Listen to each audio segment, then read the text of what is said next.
It sure is, Michaela. Good morning. Yes, parents and community leaders are protesting outside of Eastside High School in Lancaster. They're asking for a new approach to student safety, asking for the $1.8 million that is being used to put law enforcement officers in these Antelope Valley schools to instead be reinvested in the schools and used for things like more counselors, librarians, and more after-school activities. They say the final straw was last Monday when a 9th grader, a black transgender student, was walking home and bullied, beaten up brutally by 4 other students. The family called on the school district, administrators to do something about this. They say to no avail. I've got that student with me here this morning. Antonio, thank you for being brave enough to talk to us. First of all, how are you doing and what happened? I'm doing good. I was walking home and then my friends had an altercation with one of the guy's friends who started hitting on me.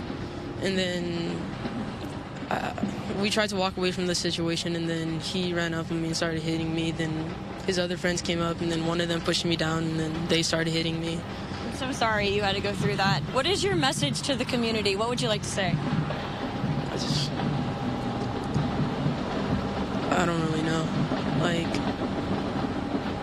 even if, like, you're, like, friends, you shouldn't be treated certain ways. Yeah, I think everyone would agree with that. There's no way that you should be treated like that. Thank you very much. And did you want to say something really quick, his guardian? Hey, we just want to make sure that we're out here to spread awareness, keeping mindful that people of different walks of life and different experiences have a much different time than the commonality of like what we understand right now. So we want to make sure that everybody that has a chance to get an exposure to what it means to have a different gender expression and what the safety around that means. And in order to have safety, we have to first have understanding. So right now we want to be able to push that understanding so that people will be able to grasp it and we can push a safer note and expect to see for the future of them. All right, thank you very much. They will be out here once again at 2:45 at the end of the school day to rally once again. Reporting live in Lancaster, I'm Haley Winslow, Fox 11 News. You put it so well, Haley. Understanding, right? We have to seek understanding. We can't act out in anger and frustration like that. A 9th grader should feel safe going to school and going home.